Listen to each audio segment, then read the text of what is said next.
Welcome to బండి let's talk. Pawan Kalyan ఎక్కడున్నాడో మరి ఆడబడుకొని నిద్రపోతున్నాడో ఏం అర్థం కావట్లేదు ఆంధ్రప్రదేశ్ జనాలకి, ఎస్పెషలీ తెలంగాణ ప్రజానికానికి. ఎందుకంటే తెలంగాణ ప్రజానికానికి ఇప్పుడు పవన్ కళ్యాణ్ అత్యంత అవసరం. అది కూడా తెలంగాణలో ఉన్నటువంటి తెలుగు సినీ పరిశ్రమకు పవన్ కళ్యాణ్ అవసరము ఎక్కువ ఉన్నట్టు తెలుస్తూ ఉంది మనకి. ఇంతకుముందు ఈయన చేసినటువంటి హంగామా మామూలు హంగామా కాదు. ఇంతకుముందు ఈ తెలుగు సినీ పరిశ్రమకు సంబంధించినటువంటి పెద్దలందరూ వెళ్ళి అప్పటి చీఫ్ మినిస్టర్ ఎవరైతే ఉన్నారో ఆంధ్రప్రదేశ్లో వైఎస్ జగన్మోహన్ రెడ్డి గారిని కలవడం జరిగింది. వైఎస్ జగన్మోహన్ రెడ్డి గారు కలిసినప్పుడు అప్పట్లో కొన్ని సినిమా టికెట్ రేట్లకు సంబంధించి, బెనిఫిట్ షోలకు సంబంధించి వీళ్ళు ఎవరైతే ఉన్నారో సినిమా ఇండస్ట్రీకి సంబంధించి పెద్దలు ఎవరైతే చెప్పుకొని చలామణి అవుతూ ఉంటారో, ఎవరైతే ఉంటారో వీళ్ళందరూ వెళ్ళి జగన్మోహన్ రెడ్డి గారిని కలవడం జరిగింది. జగన్మోహన్ రెడ్డి గారితో మీటింగ్లో పార్టిసిపేట్ చేయడం జరిగింది. ఆ మీటింగ్ జరుగుతున్న సమయంలో ఈయన వచ్చేసి ఎవరైతే ఉన్నారో సినిమా పెద్దని చెప్పుకొని చలామణి అవుతూ ఉంటాడో ఈయన కొణిదెల చిరంజీవి గారు, ఈయన నమస్కారం పెట్టడం జరిగింది. ఆయన నమస్కారం పెట్టాడు. ఆ నమస్కారం పెట్టడంతో ఇదంతా పెద్ద రగడ చెలరేగినట్టుంది. అప్పుడేం చెలరేగలేదు, ఎందుకంటే తను అధికారంలో ఉన్నాడు కాబట్టి. అదిగాక ఏదైనా కొద్దిగా ఇబ్బందిగా ఉంటుందని చెప్పేసి ఏమీ కానీ ఎవడు కూడా మాట్లాడలేదు ఆ టైంలో. తర్వాత మనం చూస్తూ ఉంటే కనుక అప్పుడు దాదాపు చిరంజీవి గారి భార్య ఇద్దరు వెళ్ళి జగన్మోహన్ రెడ్డి గారిని కలవడం జరిగింది. జగన్మోహన్ రెడ్డి గారిని కలిస్తే జగన్మోహన్ రెడ్డి గారు ఎప్పుడైతే తన వెహికల్ వచ్చిందో దాదాపు బయటికి వచ్చి చిరంజీవిని వాళ్ళ భార్యని ఇద్దరిని వెల్కమ్ చేయడం జరిగింది. ఇంటి బయటకు వచ్చి as a chief minister of Andhra Pradesh గారు. తర్వాత ఇంటి లోపలికి వెళ్ళిన తర్వాత వాళ్ళతో కలిసి భోజనం చేసి వాళ్ళని సాగనంపేంత వరకు, చిరంజీవి గారిని సాగనంపేంత వరకు జగన్మోహన్ రెడ్డి గారు తన వెంటనే ఉన్నారు యాజ్ ఏ చీఫ్ మినిస్టర్. గుర్తుపెట్టుకోండి, యాజ్ ఏ చీఫ్ మినిస్టర్గా. దీన్ని కూడా వీళ్ళు ఏదైతే మీటింగ్ నడుస్తూ ఉన్నప్పుడు ఈ పవన్ కళ్యాణ్ గారు ఏదైతే చేశారో ఆ మీటింగ్ నడుస్తూ ఉన్నప్పుడు వాళ్ళన్న దండం పెట్టాడంట. ఇప్పుడు చీఫ్ మినిస్టర్కి దండం పెట్టక ఎవడికి పెడతాడా నాకు అర్థం కాదు. ఇప్పుడు జగన్మోహన్ రెడ్డి చిన్నవాడ పెద్దవాడ పక్కన పెట్టు, పొజిషన్లో ఉన్నాడు కదా. యాజ్ ఏ చీఫ్ మినిస్టరు తనకి దండం పెట్టినప్పుడు మాత్రమే మీరు ఫోటో తీసుకొని, జగన్మోహన్ రెడ్డి గారు దండం పెట్టినప్పుడు మీరు ఫోటో తీసుకోకుండా, మీ అన్న దండం పెట్టినప్పుడు మాత్రమే ఫోటో తీసుకొని నీ పొలిటికల్ కెరీర్కి నీ ఇష్టం వచ్చినట్టు వాడుకున్నావు కదా. ఇప్పుడు చూడండి, ఇప్పుడు అందరు చీఫ్ మినిస్టర్లు జగన్మోహన్ రెడ్డి గారు లెక్క ఉంటారు కదా బాయ్.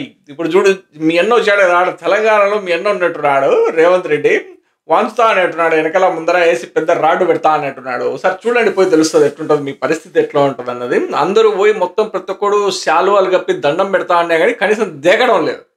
ఆల్రెడీ ఎంత క్లియర్గా చెప్పాడంటే అసెంబ్లీలో స్పీచ్ చేస్తాం, కాదరా బాయ్, మీరేమన్నా సినిమా ఇండస్ట్రీ వాళ్ళు, మీరేమన్నా పాకిస్తాను ఇండియా బార్డర్లో ఏమన్నా ఫైట్ చేసి మీరేమన్నా సమాజానికి మంచి మెసేజ్ ఇచ్చి సమాజం కోసం మేము పనిచేసినామని చెప్పుకుంటున్నారు రా బాయ్. మీకు బెనిఫిట్ షోలకు కానీ లేదంటే టికెట్ రేట్లు పెంచడం కోసం అని చెప్పేసి మీకు పర్మిషన్ ఇవ్వడానికి అని చెప్పేసి మంచిగా దాదాపు బాగా మొత్తం దేశం అంతా చూసేటట్టు ఏకి పారేసినట్టున్నాడు రేవంత్ రెడ్డి.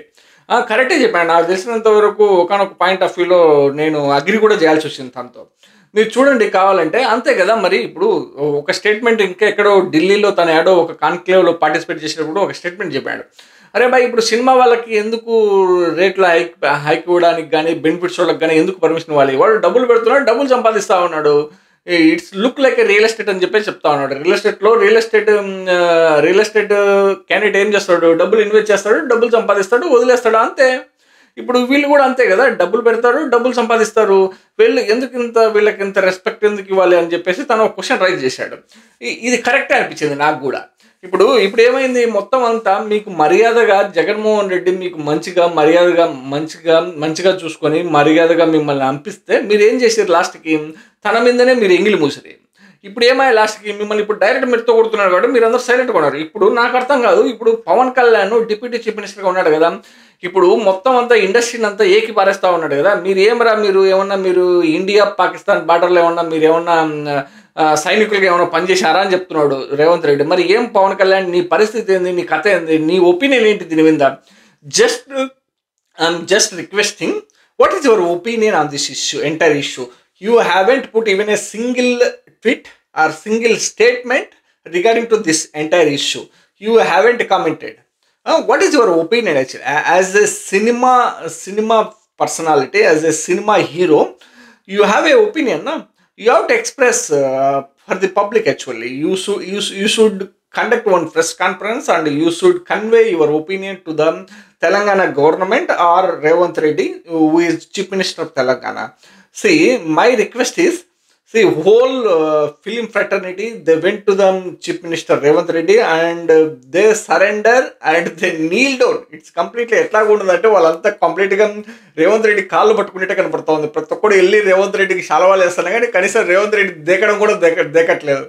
ఎందుకంటే మీరు చేసిన నాన్సెన్స్ అంతా ఇంత కాదు కదా. ఇప్పుడు వైఎస్ జగన్మోహన్ రెడ్డి మీకోసం పనిచేసి మిమ్మల్ని వెల్కమ్ చేసి మిమ్మల్ని మంచిగా చూసుకుంటే మీరు ఆయన మీద ఉంచిపోయారు.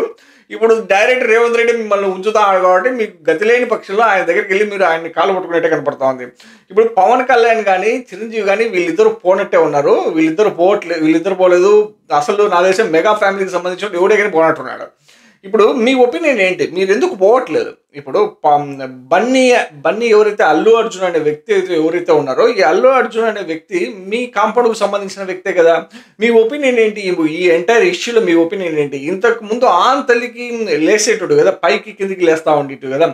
నాకు ఇంకొక విషయం ఏమనిపిస్తుందంటే, మొత్తం అంతా ఈ సోషల్ మీడియా చూస్తూ ఉంటే వీళ్ళకి సంబంధించినటువంటి ఆస్తులన్నీ మొత్తం తెలంగాణలో ఉన్నాయి కాబట్టి వీళ్ళకి ఏమాత్రం కూడా ఆస్తులు లేవు కాబట్టి ఆంధ్రాలో వీళ్ళు ఇష్టం వచ్చినట్టు నోర్లు బారేసుకునేట్టున్నారు అప్పుడు ఆంధ్ర గవర్నమెంట్ మీద. ఇప్పుడు కానీ నోరు బారేసుకోండి. ఇప్పుడు ఎవరైతే అల్లు అర్జున్ ఒకరోజు జైల్లో ఉండి పొద్దున్న వస్తే కన్నా దాదాపు ఒక 100 మందికి పైచులకు అందరూ యాక్టర్లు, డైరెక్టర్లు, సెకండ్ కేటర్ యాక్టర్లు, 4th గ్రేడ్ యాక్టర్లు అందరూ వచ్చి కలిసిపోయినారు కదా. మీరంతా ఏమైపోయినారు రా బాయ్? మీరందరూ వచ్చేసి మంచి ఒక 4 ట్వీట్లు వేయండి తెలంగాణ గవర్నమెంట్ మీద. ఆల్రెడీ తెలంగాణకు సంబంధించినటువంటి ఒక అడ్వకేట్ శ్రీనివాస్ రెడ్డి అని చెప్పేసి ఆయన విపరీతంగా క్రిటిసైజ్ చేస్తున్నాడు. అరే బాయ్, మీరందరూ ఆస్తులన్నీ వదిలేసి వెళ్ళిపోండి, ఇవన్నీ ఆస్తులు తెలంగాణకు సంబంధించినటువంటి, మీరు ఇంకా ఎన్ని రోజులు దోచుకుంటారు, మీరు మమ్మల్ని దోచుకునేందుకు వల్లే మేము తెలంగాణ స్టేట్ రిక్వెస్ట్ చేయడం అయింది. మీరంతా సాంబార్ బ్యాచ్, మీరు తమిళనాడు నుంచి వచ్చిన వాళ్ళు, మీరందరూ మళ్ళీ మీరు తమిళనాడు కన్నా పోండి, లేదంటే ఆంధ్ర కన్నా దెంగలేంటారు అని చెప్తున్నాడు ఆయన. దీని మీద మీ కామెంట్ ఏంది పవన్ కళ్యాణ్? నాకు అర్థం కాదు. Pawan Kalyan as a deputy chief minister కానీ, లేదంటే సినిమా పెద్దని చెప్పుకుంటున్నటువంటి చిరంజీవి ఈ స్టేట్మెంట్ మీద, ఈ ప్రెస్ కాన్ఫరెన్స్ మీద ఒక స్టేట్మెంట్ కూడా రిలీజ్ చేయలేదు ఇంతవరకు. ఆయన ఎవరైతే పోడూరు శ్రీనివాస్ రెడ్డి అని ఒక ఆయన అడ్వకేట్ ఉన్నాడు, ఆయన అయితే లెఫ్ట్ టు రైట్ ఇచ్చినట్టున్నాడు సినిమా ఇండస్ట్రీకి సంబంధించి. ఇప్పుడు చిరంజీవి చెప్పాల్సి ఉంటుంది, చిరంజీవి రిప్లై ఇవ్వాల్సి ఉంటుంది. ఇప్పుడు as a leader of cinema industry, at least what is your opinion on this entire press conference Chiranjeevi? You should come out, man, or otherwise Nagababu has to come out and Nagababu has to comment on it. ఎందుకంటే నాగబాబు కానీ చిరంజీవి కానీ పవన్ కళ్యాణ్ అని వీళ్ళ ముగ్గురులో ఎవరో ఒకరు వచ్చేసి ఒక ప్రెస్ కాన్ఫరెన్స్ పెట్టి పోడూరు శ్రీనివాస్ రెడ్డికి అగనెస్ట్గా మీ ఒపీనియన్ ఏంది, మీ స్టేటస్ ఏంది, మీరు ఏమనుకుంటున్నారు ఈ ఇష్యూ పైన మీరు కన్వే చేయాల్సి ఉంటుంది. తను క్లియర్గా చెప్తా ఉన్నాడు, మీరంతా తమిళనాడు నుంచి సాంబార్ తిని తెలంగాణకు వచ్చి మమ్మల్ని దోచుకున్నారు, మా దోచుకున్న ఆస్తి ఎంత, మా రాష్ట్రం ఇచ్చినటువంటి ఆస్తులన్నీ ఇక్కడే వదిలేసి వెళ్ళిపోండి, మీ రాష్ట్రానికి వెళ్ళండి, ఆంధ్రప్రదేశ్కి వెళ్ళండి అని చెప్పేసి ఆయన క్లియర్ కట్గా చెప్పినట్టున్నాడు పోడూరు శ్రీనివాస్ రెడ్డి. మీరు ఇప్పుడు దీని మీద ప్రెస్ కాన్ఫరెన్స్ పెట్టాలి Pawan Kalyan. Come on Pawan Kalyan, come on, you have to show your strength, you have to show your power, you have to comment on it. As a deputy chief minister, as a film personality, you have to comment on it. Who will comment on it, yaar? You have to comment on it. This is the time you have to stood by cinema industry. మీరు ఈ టైంలోనే మీరు నిలబడి cinema industry తరఫున మీరు question చేయాల్సి ఉంటుంది. ఎందుకు మీరు దాక్కుంటున్నట్టున్నారు, యాడ పడుకొని ఉన్నారు, మీరు యా ఫామ్ హౌస్లో పడుకున్నట్టున్నారు? జనాలు, తెలంగాణ ప్రజానీకం మొత్తం తెలంగాణలో ఉన్నటువంటి నీ మొత్తం సినిమాకు సంబంధించినటువంటి నీ ఫ్యాన్స్ అందరూ వెయిట్ చేస్తూ ఉన్నారు, నువ్వు ఎప్పుడు కామెంట్ చేస్తావు, ఏంది నీ ఒపీనియన్ ఏంటి అన్నది. మీ ఒపీనియన్ చెప్తే కానీ తర్వాత రేవంత్ రెడ్డి గారు ఒపీనియన్ చెప్తాడు, అప్పుడు చూడాల్సి ఉంటుంది, అప్పుడు రియల్ సినిమా నడుస్తుంది. ఇప్పుడు ఒక సినిమా పుష్ప 3 కంప్లీట్ అయిపోయినట్టుంది, తర్వాత అదేదో నువ్వేదో తీస్తానంటున్నావు వీరమల్లు, ఆరమల్లు, ఆ వీరమల్లు 2 తీస్తాడు డైరెక్ట్ రేవంత్ రెడ్డి నీ మీద. ఒకసారి చూడు, ఒకసారి ఎట్లా ఉంటుందో ఒకసారి కామెంట్ చేసి తెలుస్తా నీకు రేవంత్ రెడ్డి అనేటోడు ఎట్లా ఉంటాడో, ఏంది పరిస్థితి అనేది చూపిస్తాడు నీకు. మీరు ఇష్టం వచ్చినట్టు కామెంట్ చేస్తారు కదా బై జగన్మోహన్ రెడ్డి గారి మీద. ఎందుకంటే మీకు ఆస్తులు లేవు కాబట్టి, ఆంధ్రాలో మీకు బిజినెస్ లేదు కాబట్టి, అంత తెలంగాణలో బిజినెస్ ఉంది కాబట్టి మీ ఇష్టం వచ్చినట్టు కామెంట్ చేసుకుంటా. వాడెవడో నాని ఒకడు సినిమా యాక్టర్, వాడు ఎన్ని సినిమాలు తీసాడో కూడా తెలియదు, ఆయన ఇష్టం వచ్చినట్టు కామెంట్ చేసినట్టు ఉన్నాడు వైఎస్ జగన్మోహన్ రెడ్డి గారి మీద. ఏమన్నావయ్యా మీరు నాని గారు, మీరు సినిమా యాక్టరే కావచ్చు, మీరు ఎన్ని సినిమాలు తీశారో కూడా తెలియదు మాకి, మీరు ఎన్ని సినిమాలన్నా తీసుకోనండి, మీ ఇష్టం వచ్చినట్టు ఒక చీఫ్ మినిస్టర్ మీద మీ ఇష్టం వచ్చినట్టు చెలరేగిపోయారు కదా, ఇప్పుడు ఒక మాట కామెంట్ చేయవా, వచ్చి ఒక ప్రెస్ కాన్ఫరెన్స్ పెట్టు, లేదంటే ఒక ట్వీట్ అయ్యి మీ పరిస్థితి ఏందో చూస్తాడు ఆయన రేవంత్ రెడ్డి గారు. తర్వాత ఈయన శివాజీ కానీ, ఈయన ఏంటో పెరుగువాడ శివాజీ కానీ, తర్వాత ఇంకా కొందరు ఈయన పృథ్వీ కానీ, వీళ్ళందరూ సినిమా యాక్టర్లంతా ఈయన ఇప్పుడు ఎస్పెషల్లీ వీళ్ళు జబర్దస్త్ యాక్టర్స్ ఉంటారు కదా, ఈయన ఎవరు ఆది కానీ, ఈయన సుధీర్ కానీ, వీళ్ళందరూ కామెంట్ చేయాలి. ఎక్కడికి విన్నారు మీరంతా, యాపదల్లో దూరుకున్నారు రా భయ్, మీరు వచ్చి ఒకసారి సినిమా ఇండస్ట్రీకి సపోర్ట్గా నిలబడండి, ఒకసారి వాయిస్ రైజ్ చేయండి, చెప్తాడు రేవంత్ రెడ్డి గారు మీ పరిస్థితి ఎట్లా ఉంటుంది అన్నది. ఇంత నాన్సెన్స్ చేసి ఒక మంచి మనిషి మీకోసం పనిచేసి మీ బాగు కోరుకుంటే తన మీద మీరు ఉంచిపోయారు కదా, ఇప్పుడు చూడండి ఎట్లా ఉంటుందో మీ మీ మీ పరిస్థితి చూడండి. నెక్స్ట్ 4 ఏళ్ళు ఎంత ఘోరంగా ఉంటుంది అన్నది చూద్దాం, ఎట్లా ఉంటుంది ఏంది పరిస్థితి అన్నది. Thanks a lot Revanth Reddy garu. You should behave like this only, you should take stand like this only. Otherwise, these people won't at all listen. Your way is perfect way for them. Treat them like this only. Thanks for watching so far. Have a nice day.